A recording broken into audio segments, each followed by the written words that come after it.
No matter what, the most powerful thing in the world is the human mind, and prayer, and belief in yourself, and confidence, and perseverance.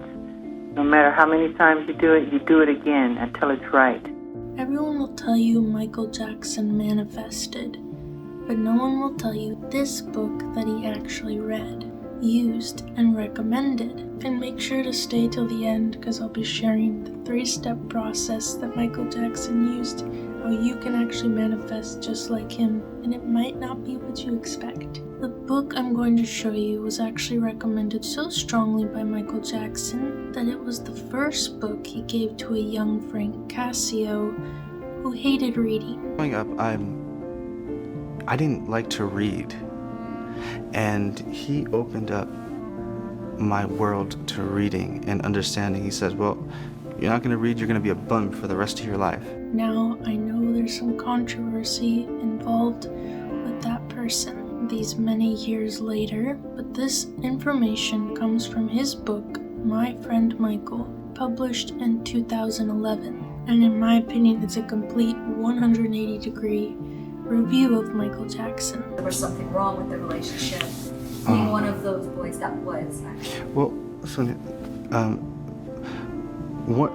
this is probably one of the main reasons why I wrote this book, was to put all those misconceptions and, put them to rest. And yeah, from the outside looking in, how the media portrayed him and his love for children, they took something so pure and innocent, because Michael was so motivated and inspired, and he was sincerely sensitive to a child in need. In My Friend Michael, Frank talks about going to bookstores with Michael and his nephews. They would get together, find their own corner of the room, and just read for hours.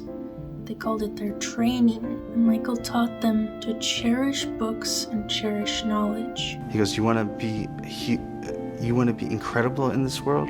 You have to read. You have to start training. He would call it training. So he would be on tour, we'd be on the Danger Store. He'd be performing, all night long, and we'd come back, and it's like, all right, we're gonna sit down and read. So here you have this man on stage performing day in and day out. But when he came back off stage and we were back in the hotel, we would order food, and he'd help us with our homework if we had homework to do, and he'd be like our tutor when we were on tour with him. And then we would read. He would one of the first books he introduced me to was a book called... So it is significant that the book I'm going to show you was the first book he recommended as a foundation for learning, for reading, for life. So what is this book? Well, it's not a modern day, new age manifestation book. It's a Christian book. The Power of Positive Thinking by Vincent Peale, a pastor.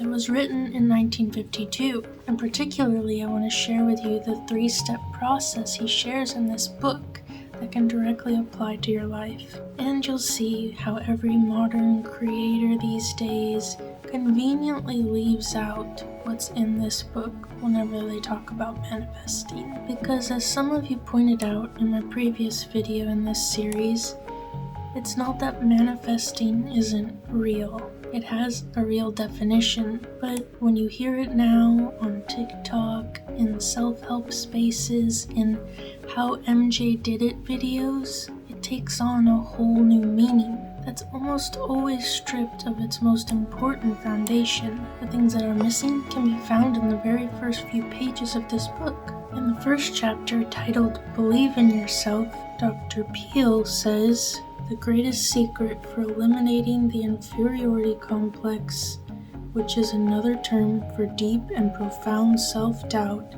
is to fill your mind to overflowing with faith. Develop a tremendous faith in God, and that will give you a humble yet soundly realistic faith in yourself. And further, he states, the acquiring of dynamic faith is accomplished by prayer. Lots of prayer. by reading and mentally absorbing the Bible and by practicing its faith techniques. Reading this book, I've been loving it. It's sweet, it's simple, yet profound. And this isn't just in this book.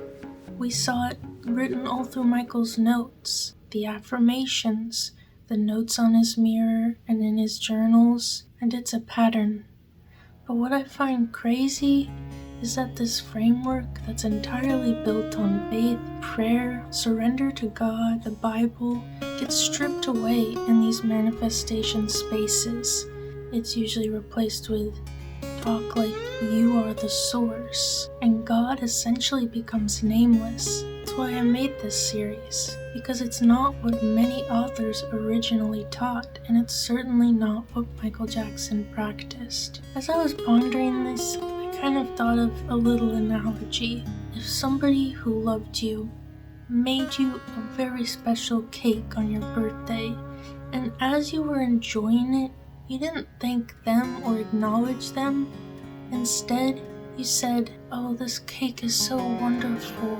Thank you, mysterious cosmic kitchen energy. I put this thought out there of my favorite dessert, and lo and behold, it's on my table. Good job, me." Maybe you have a better analogy in the comments for when you hear people say, "It's all the same thing, it just has different names." To me, that strips God of his identity, and it strips the power of prayer and surrender to God into something watered down, perhaps to make it more palatable.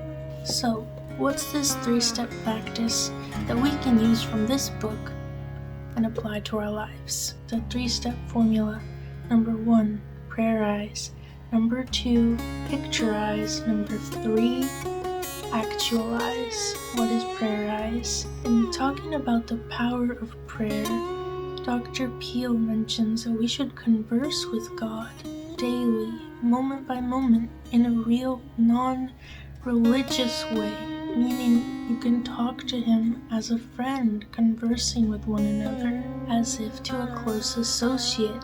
He gives examples like questions we can ask the Lord. What will I do about this, Lord? Give me fresh insight on this, Lord. It actually reminds me of when Michael Jackson said this in an interview. I try to be kind and generous and to people and to do what I think God wants me to do. Sometimes I pray and I say, "Where do you want me to go next, God? What do I do from here?" So I'm very spiritual in that way. I always have been, though. It's nothing new.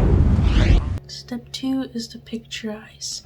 To test this picture according to God's will, and to surrender the picture, the visualization in your mind, giving God the control. If it is according to God, visualizing and affirming the truths, something that's already been given, you will actualize through faith the image, the faith picture in time. But the important clarification, if it's according to God's will. But we shouldn't assume that things that are good or enjoyable are against God. God has a good heart toward us, and he does care for our happiness. And that's just one of the valuable insights from this book. If you're interested, I'll link it below in the description. So I want to take you somewhere next, and I haven't quite revealed where we're going, but there's somebody else who, like Michael Jackson, was profoundly misunderstood, and their story people think they already know. But diving into their words, I've found valuable lessons for each one of us, especially ones who notice the deeper things. So stay tuned. I hope you'll subscribe, and I'll see you next time.